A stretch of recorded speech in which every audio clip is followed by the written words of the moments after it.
Royal Caribbean's vision of the seas is a Vision-class ship and an old lady. Launched in 1998 with a capacity of 2,000 passengers. This was our first cruise with Royal Caribbean, so what was our impression? Join us for a full ship tour. Let's get started.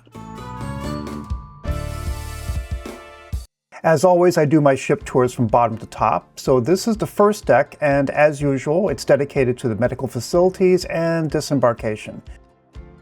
The medical facilities are well equipped, but very expensive, with private consults starting at about $100.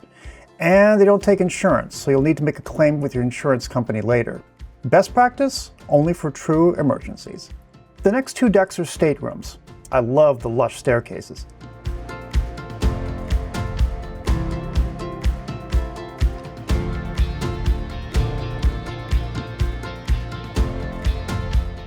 The maps here are not interactive, but informative. These mini-maps are also super helpful, and they're on every deck.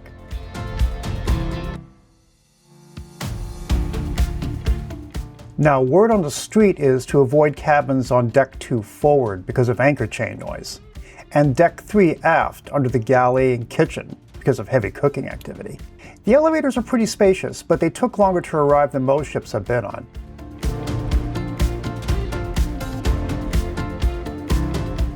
These video screens on the button controls play ads, which is a new one for me. We chose a stateroom on Deck 4, very close to midship. Okay, so let's get a tour of our cabin. Infusion of the Sea 4568. Now, this is an ocean view room, and this is also the oldest ship and the smallest in their fleet. And you see, signs of obviously old technology.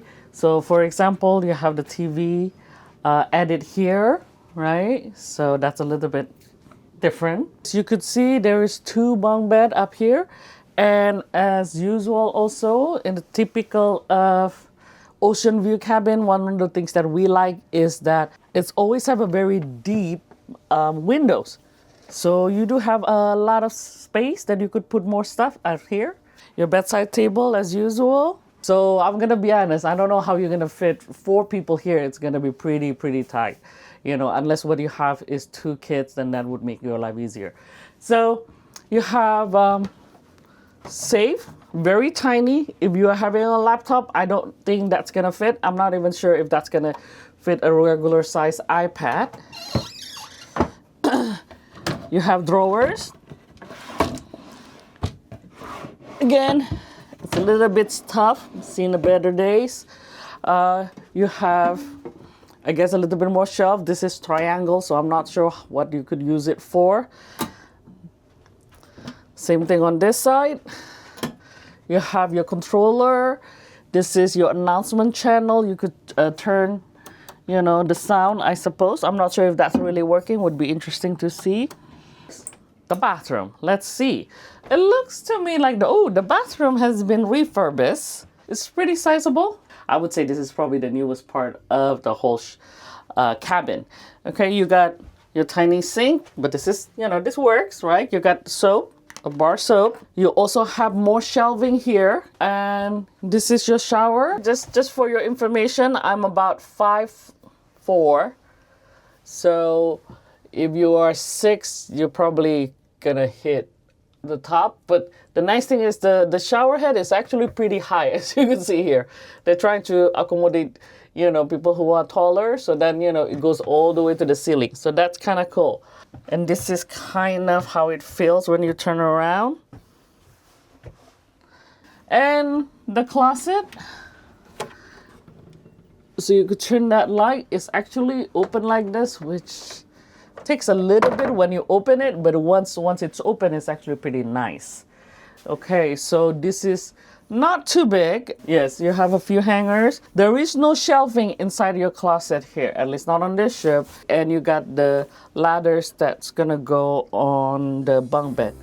Our stateroom was just outside midship. Walking out to the center, you'll notice the R bar, which was very popular all hours. This is the ground floor for the Centrum, a massive 7-story central atrium, just like princess ships, but way bigger, and with a festive vibe to the decor. Live music, shows, sing-alongs are all here, and it gets loud. And our stateroom was close by, but with the doors closed off to the stateroom hallways, not as bad for volume level once you're in the cabin. It actually reaches all the way to the pool level, which I've never seen on a ship before. Plus, some activities extend all the way to the various balcony sections. Those glass elevators, by the way, were very slow. I actually got frustrated and stopped using them most times. What was interesting is the top levels are stateroom decks, but still had balconies there, adding to the shock and awe effect of the height. Back on deck 4, you have the future cruise desk across from the bar to the side.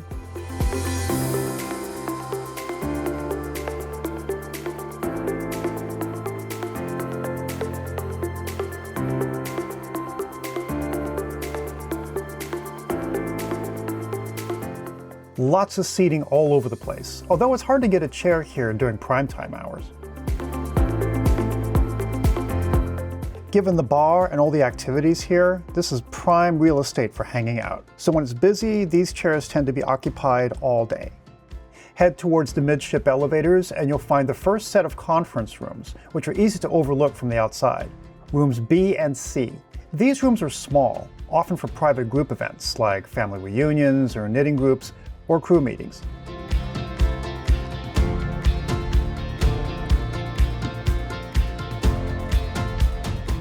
B and C are across the often busy midship elevator section.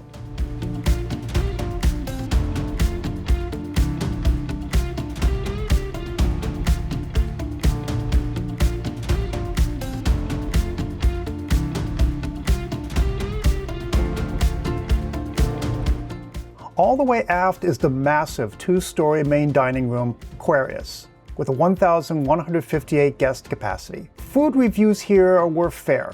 We recommend the breakfast here, far better than the upstairs buffet.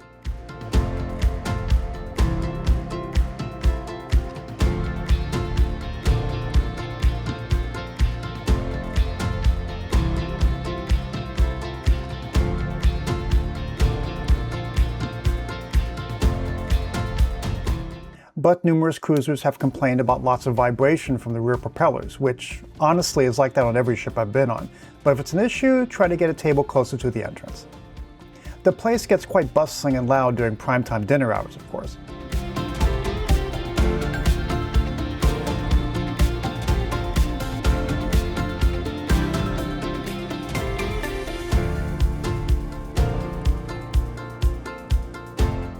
There's also the chef's table, a separate extra charge, about $90 to $100 per person, dining experience which promises the best food on the ship. But reports are that the food is almost exactly the same across other RC ships. Moving on to Deck 5, we start with the two-story Masquerade Theater with a roughly 850 to 870 capacity. Since that's about 40% of the ship's total capacity, this place fills up fast during showtimes.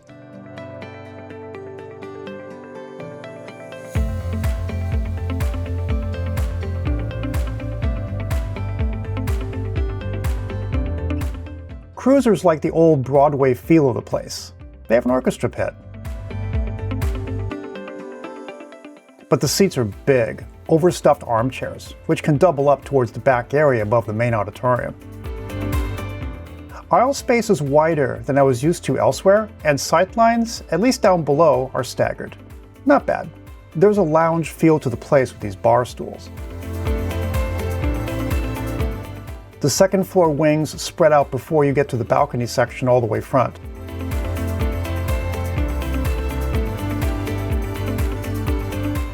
Some have complained about the pillars blocking sightlines. Bottom line, just come early or have someone from your group come early to secure a good seat. Continuing midship on Deck 5 is the Casino Royale.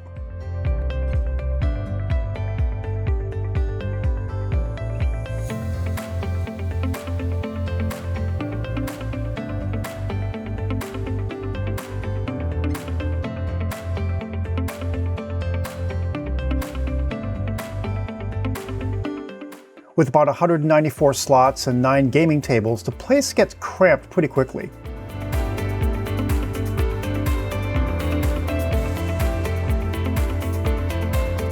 And smoky. Although there are non-smoking sections, it's rather moot in that small space. That said, the gambling here was pretty generous with us, and the staff were quite nice. Getting through the hallways here to the theater can make this a narrow squeeze point. Heading toward the Centrum balconies are the all-important guest services and excursions desk.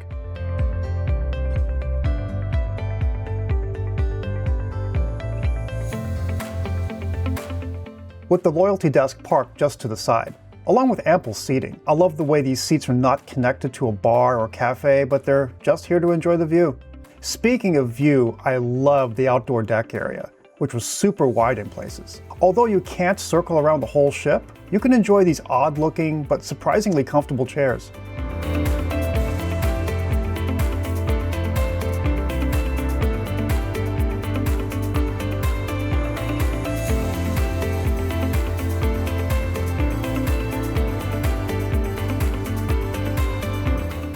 Since it's big, it's mostly quiet here. You can explore around the aft section. By the way, if you're enjoying and getting good value out of the ship tour so far, hit us up with a like and share with your shipmates. And consider subscribing to get easier access to our ever-growing collection of port reports, ship tours, and tips to help the independent cruiser. Moving on to Deck 6, from the theater, you'll notice artwork along the walls as part of the Park West Gallery art sales. This company operates on almost every major cruise line, and if you cruise enough, you'll notice the art is pretty much the same.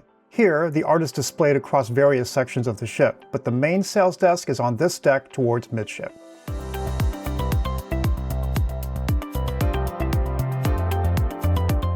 Heading towards mid is the Centrum Shops corridor, where all of the shopping is congregated. High-end and clearance sales rub shoulders. Since you need to walk through here to continue down the ship to either the theater or the restaurants aft, this area can get pretty congested, especially during clearance sales and events. Pretty decent selection of toys, too. And every ship I've been on, of course, will have some sundries. Although for snacks and basic necessities, I would probably wait till I get to shore. Toward midship is a cluster of services close together. The photo shop,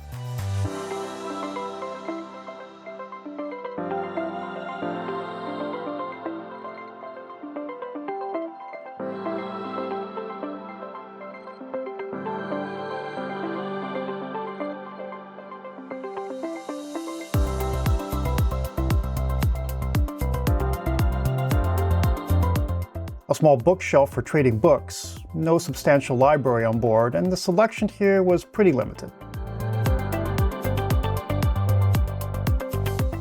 Next to this is a small cafe Latitudes with specialty coffee and ice cream. Specialty sandwiches and snacks as well.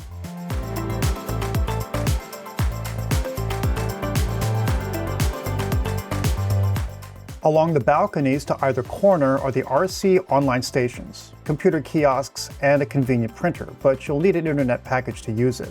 Continue past the midship elevators to another very busy section with restaurants, bars, and lounges. The specialty restaurant Chop's Grill is known for its stunning sea view windows, a classic choice for sunset dinners.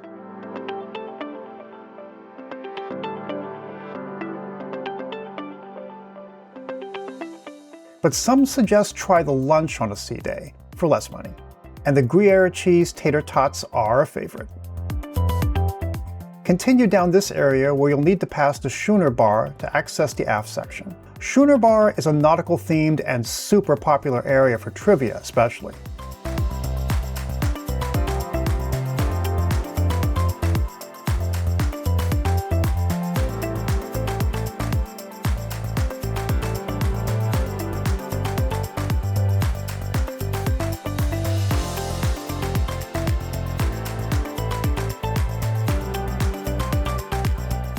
The Italian restaurant Giovanni's Table is discreetly just beyond, to the right. Blink and you'll miss it. Another sunset dinner favorite and hosts to lots of special events.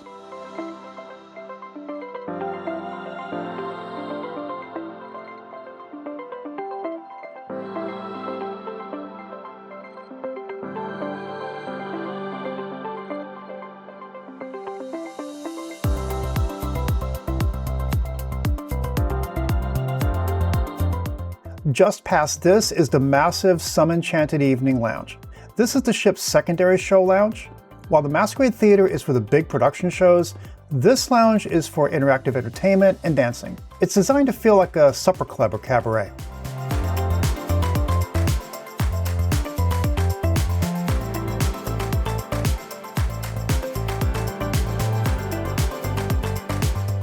It has huge wraparound windows offering great wake views during the day. So this space could make a quiet oasis during the day, but packed at night.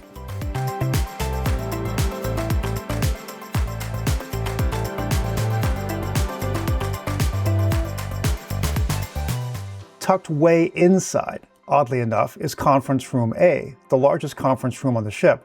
It's often used for church services.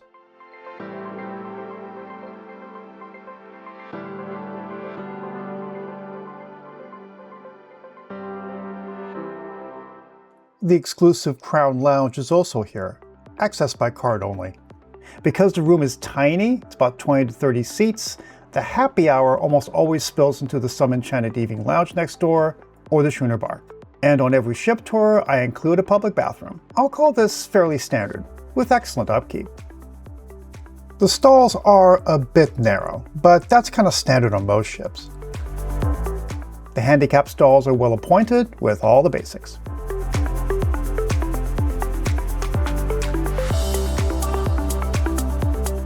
Going past the stateroom decks on 7 and 8, we continue with the public areas on Deck 9, starting with the Windjammer Café, the buffet area. There are no sinks by the entrance, so staff will be there to give you a spritz of hand sanitizer.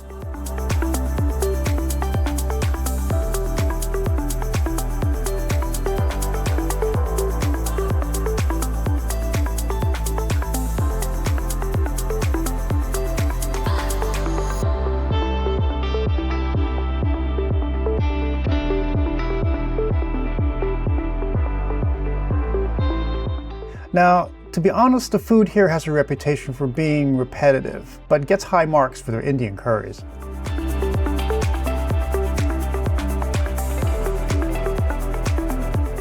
But what makes this area unique is its forward location with a sweeping 180-degree window, which is highly recommended for early sailings.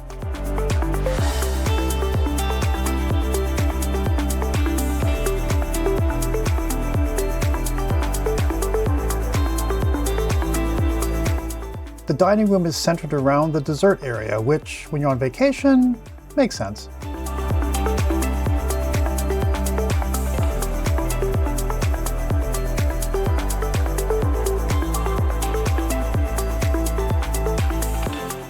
More entrees are towards the back. And the hamburger and grill section pretty much serves the same food all through the cruise.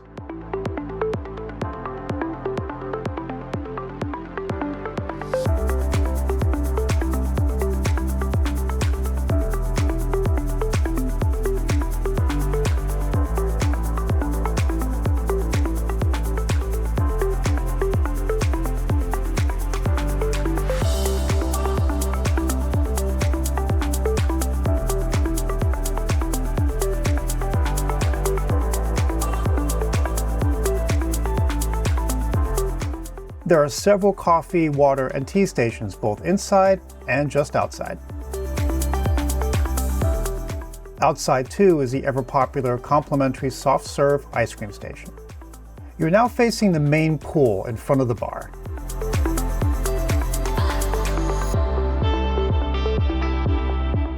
Medium-sized and filled with treated seawater.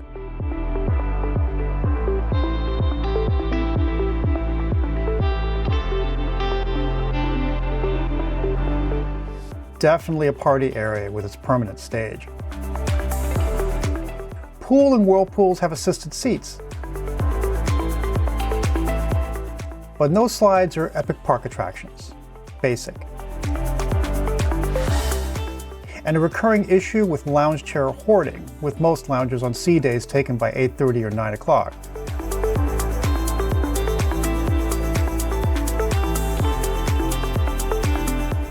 Extras include this cute foot soccer game, a Jumbotron TV for movie and sports, and lots of extra dining tables. head aft past the ping pong tables to the adults-only solarium, indoor pool area.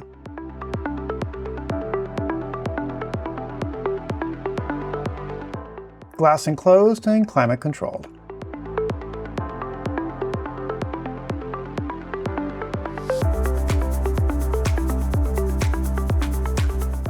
For my money, the nicer pool of the two.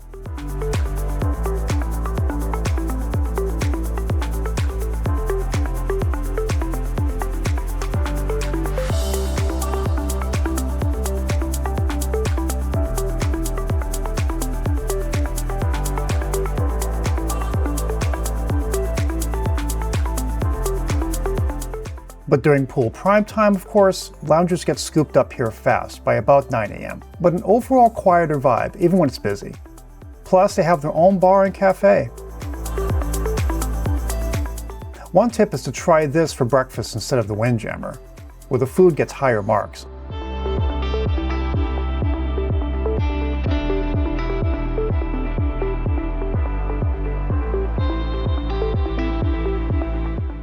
Now the spa entrance is just to the rear of the solarium. I found it pretty standard. Salon,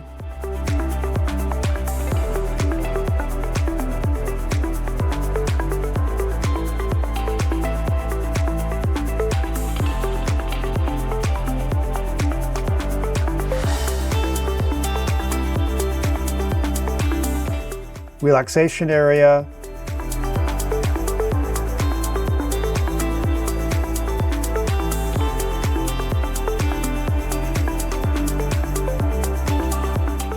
and treatment rooms. This aft section is smallish, and the spa's size reflects that.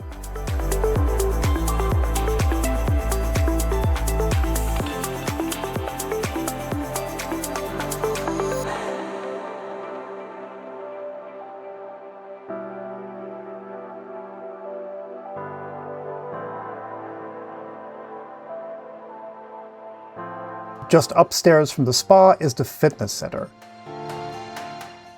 All the basics are here, but this is the smallest gym I've ever seen on a cruise ship.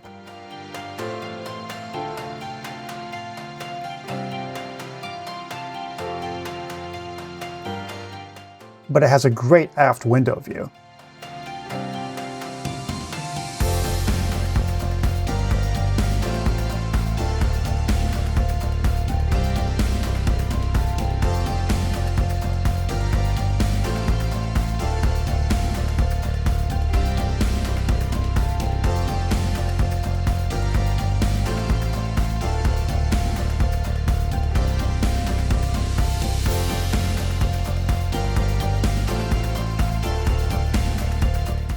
Now here's a spa hack from cruiser comments. The sauna and steam rooms are in the men's and women's locker rooms and are complementary, unlike other steam and saunas being incorporated into the spa complex itself. Give it a try. Even though it's somewhat dated, it's also available.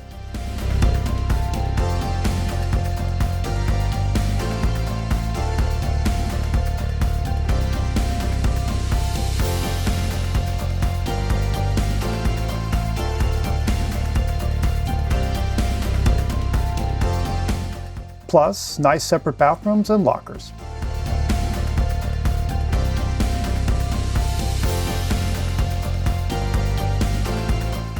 Just outside is the rock climbing wall, which didn't get much use on my cruise. Because of its location high on the aft deck, it catches the wind. It often shuts down for safety if the gusts are too high. That said, since it's sort of tucked away, you might have easier access to it when it's available. We now find ourselves on deck 10. Start working your way forward and you'll find lots of lounge chairs,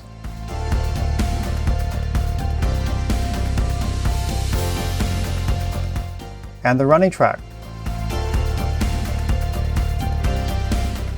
It's big and wraps around the whole ship. This was impressive, really. And popular, even with all the loungers alongside. Also, you'll notice the top side of the solarium pool roof and these stairs along the side. They often get ignored, but you can climb up there for a commanding view. In fact, this whole deck screams sail-ins and sail-aways, as the views aren't obstructed by high glass walls. It's a real pleasure and one of our favorite sections of the ship. All the way forward is the slightly risen lounge area.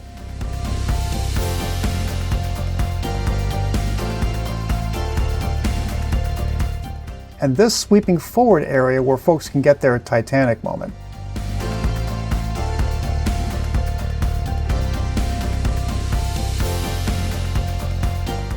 Also on this deck is the kids club areas, which will need to go back down to deck 9 forward and access it via stairs or the elevator. Here, the 3 kids areas are clustered. The arcade is smallish and, according to cruiser feedback, expensive.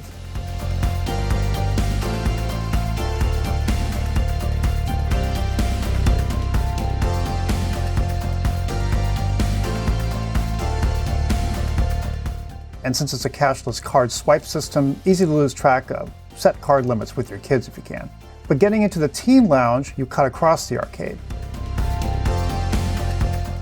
Now, all the kids' rooms are small, but the teen room is pretty nice and has an open layout.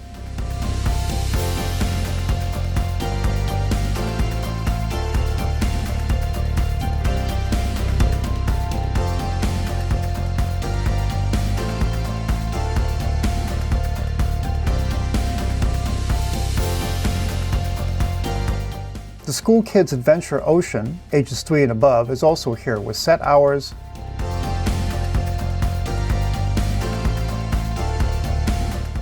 and a nursery for 6 months to 3-year-old. Unlike the Adventure Ocean, the nursery needs to be reserved ahead of time and charges an hourly fee. Other rules apply as well. Double check before cruising with your infant. Finally, Deck 11 midship is the Viking Crown Lounge, a multi-purpose venue that changes character throughout the day. Access with elevators or these stairs. It does have a dance floor and hosts lively evening events and raucous dance parties, but also serves as a quiet retreat during the day.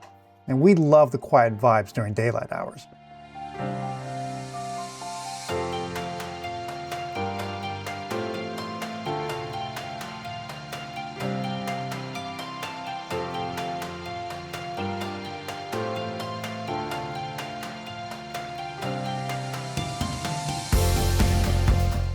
Also 1 floor up, on 12, is Izumi, an Asian-themed restaurant. The decor is stylish, seating limited, but the views are wonderful.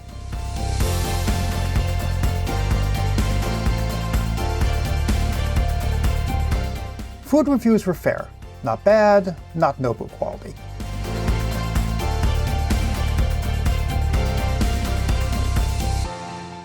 Thanks for coming along with us on our ship tour.